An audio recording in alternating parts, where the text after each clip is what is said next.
Pode começar, tudo certo. Bom dia, eu sou Natália Mello, residente do primeiro ano de Urologia do Hospital Federal da Alagoa. Vou apresentar esse artigo que fala sobre a acurácia da cistoscopia para predizer a invasão muscular em pacientes recentemente diagnosticados com câncer de bexiga. Ele é um artigo que foi publicado agora, em 17 de maio desse ano. Na introdução do artigo, o autor, primeiramente, ele fala do câncer de bexiga músculo invasivo. Ele diz que se trata de 25% dos cânceres de bexiga e que o tratamento proposto pela EAU é a uma QT neoadjuvante, cistectomia radical e linfadenectomia, na maioria dos casos, né? E que alguns pacientes selecionados podem ser encaminhados para terapia trimodal. E ele também fala que 50% desses tumores têm recorrência em 5 anos. E questiona se há micrometástases não observáveis antes de iniciar o tratamento para esses tipos de tumores. Nesse momento, ele vai discorrer sobre a RTU de bexiga, que é o procedimento padrão ouro para estadiar esses tumores locais. Porém, ele acaba discorrendo sobre células tumorais que podem ser liberadas durante esse procedimento e também questiona mais uma vez se há indução de micrometástases e um pior diagnóstico para esses pacientes submetidos a RTU de bexiga. E aí ele discorre sobre também alguns pontos negativos que ele diz da RTU, como acurácia baixa para identificar invasão muscular, por ou remoção insuficiente, manipulação de peças, ou avaliação inadequada do tecido durante o procedimento. E ele também coloca que há uma falha em 30% no reconhecimento de invasão muscular nos casos de RTU de bexiga. E muitas vezes também aguardar o laudo histopatológico atrasa o tratamento radical. E aí ele coloca a RTU de bexiga como um procedimento limitado. E ele coloca como necessário uma nova estratégia para estadiar esses pacientes. Então, ele introduz a cistoscopia como importante nesses casos, por ter uma avaliação visual e coloca essa sensibilidade de 92%, especificidade de 88% para avaliação visual desse tipo de tumor. O objetivo do artigo, então, é replicar a alta acurácia da cistoscopia e predizer a invasão muscular em pacientes recém-diagnosticados com câncer de bexiga. E ele vai comparar o resultado da cistoscopia com o resultado do laudo histopatológico da RTU de bexiga. Os critérios de inclusão, então, do artigo. É um estudo, falando também dos componentes do artigo, é um estudo observacional. Ele é composto por pacientes com suspeita de câncer de bexiga primários, então são recentemente diagnosticados. Ele é composto por 7 hospitais holandeses entre julho de 2020 e fevereiro de 2022, que foram previamente avaliados ambulatorialmente pelos médicos participantes, e é um estudo sem intervenção, então ele diz que não foi necessário consentimento informado. Ele usa a classificação TNM para o estadiamento e ele gradua as lesões com a classificação do World Health Organization. Vão fazer parte desse artigo, desse trabalho, urologistas, médicos assistentes e residentes.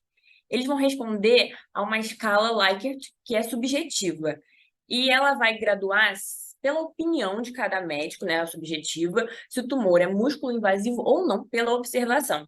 Eles dividiram em 5 escalas. 1, concordo fortemente que a lesão é não músculo invasiva. O 2, concordo que a lesão é não músculo invasiva. O 3, uma lesão ambígua inconclusiva. E 4, concordo que a lesão é músculo invasiva. E 5, concordo fortemente que a lesão é músculo invasiva. E aí, posteriormente, eles vão comparar esses resultados com o laudo histopatológico das RTUs de bexiga. Então, os pacientes foram submetidos aos 2 procedimentos. É importante, para ser incluído nesse estudo, o detrusor tem que ser avaliado no laudo histopatológico da RTU, e em casos de RTU, foi utilizado o T mais alto. Importante também destacar que a neoplasia urotelial papilar de baixo potencial de malignidade foi designada como baixo grau TA, porque depois ele vai colocar uma tabela com as sensibilidades e todo o cálculo em cima. E quando as lesões foram benignas ou inflamatórias, eles aceitaram as escalas 1, 2 e 3 como corretas. Então, a análise tinha que ser a seguinte, para ser correta. A pontuação de 1 a 3 era correta quando se deparava com um câncer de bexiga não músculo invasivo. Foi realizada, então, uma análise subsequente dos pacientes classificados como escala 3 e eles foram adicionados ao grupo de músculo invasivos. E eles queriam também fazer essa outra análise, né, essa análise subsequente, para observar se a acurácia diagnóstica seria afetada, evitando subtratamento, né? Quando os casos, então, o que ele quis dizer aqui? Quando os casos eram inconclusivos, eles colocaram depois, numa nova análise, os casos como dentro do pacote dos músculos invasivos. Aí ele fez uma tabela de contingência para comparações, para ver os falsos verdadeiros positivos e negativos, e para ver sensibilidade, especificidade, o valor preditivo positivo e negativo. E ele também subdividiu essa análise entre quem foi responsável por realizar a cistoscopia: urologistas, médicos, assistentes e residentes. Então, de resultados, 324 pacientes foram identificados naquelas consultas ambulatoriais prévias e 321 foram inseridos no estudo. Três foram retirados, 2 faleceram antes e um não tinha dados histopatológicos suficientes. 305, 95% tiveram a doença maligna diagnosticada e 5% sem malignidade tiveram caso de cistite. E 2 tinham um estágio desconhecido, então foram excluídos das análises subsequentes. E aqui a primeira tabela, eu dividi aqui para ficar melhor para vocês verem, em que ele coloca o N, né, do total de pacientes estudados, divididos por quantos tiveram um tumor de bexiga não músculo invasivo, 232, 71 tiveram músculo invasivo. E aí ele também fala da morfologia, né, quando era um tumor urotelial, quando era outra morfologia, que foram 14.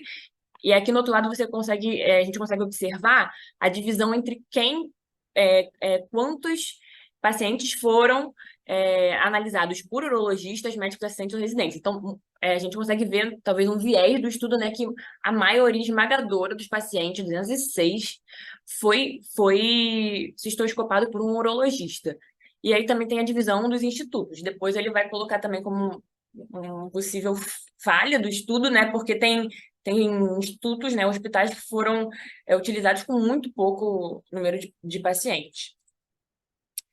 E aí, essa primeira tabela comparativa, ele vai mostrar, então, o resultado histopatológico que está na primeira coluna, e ele vai comparar com as escalas, com as escalas de acordo com o subjetivo de cada médico que fez a cistoscopia. E aí, é importante que a gente tenha alguns dados em mente. Por exemplo, o câncer de bexiga não músculo invasivo, ele tem uma sensibilidade de 73,7%. Quer dizer que 73% dos médicos que fizeram cistoscopia acharam que eles faziam parte da escala 1 ou 2 mesmo, que era ou tinha aspecto ou fortemente aspecto de não músculo invasivo. 71%, 71,8% dos pacientes com câncer músculo invasivo, que vocês conseguem ver na lateral direita, eles, 71,8% também estavam certos, né? Eram músculo invasivos no laudo histopatológico e foram julgados como escala 4 ou 5. Porém, ele frisa aqui que esse T1 de alto risco, né, de alto potencial de malignidade, teve só uma sensibilidade de 47,8%. E aí, ele também faz essa outra tabela comparativa, pegando o número todo de urologistas e de médicos assistentes residentes, né, o número dos médicos que foram os cistoscopistas, e também ele divide a sensibilidade, especificidade, os valores preditivos positivo e negativo pelas instituições. E aí a gente consegue ver que o Likert 3, nesse caso, ele faz essas contas com Likert 3 sendo não músculo invasivo. E aí a gente tem uma sensibilidade de 71,8%, uma 89,9% de especificidade, 67% de valor preditivo positivo e 91% de preditivo negativo. Na verdade, eu falei errado. Nesse caso, os pacientes Likert 3 foi a segunda análise. Eles seriam vistos como músculo invasivo nessa análise aqui. Então, o que ele discorre? Quando ele coloca os pacientes Likert 3 como músculo invasivo, tem um valor preditivo positivo de 67%, o que significa que 1 a cada 3 pacientes seriam supertratados, né? E ele também infere que urologistas subdiagnosticavam alguns pacientes, comparando com os médicos assistentes e os residentes. Porém, apesar de tudo, eles tinham um valor preditivo positivo maior. E aí ele vai discorrer as limitações do estudo. Ele coloca que tem um N pequeno em alguns hospitais, que não se pode excluir viés de seleção dos pacientes selecionados via ambulatorial por aqueles médicos, que também tinham um N pequeno, um número pequeno de médicos assistentes e residentes comparado ao número de urologistas. Outra limitação, essa escala Likert é subjetiva, ela depende de uma interpretação própria, e esse uso de uma opção inconclusiva, ou Likert Tree, ele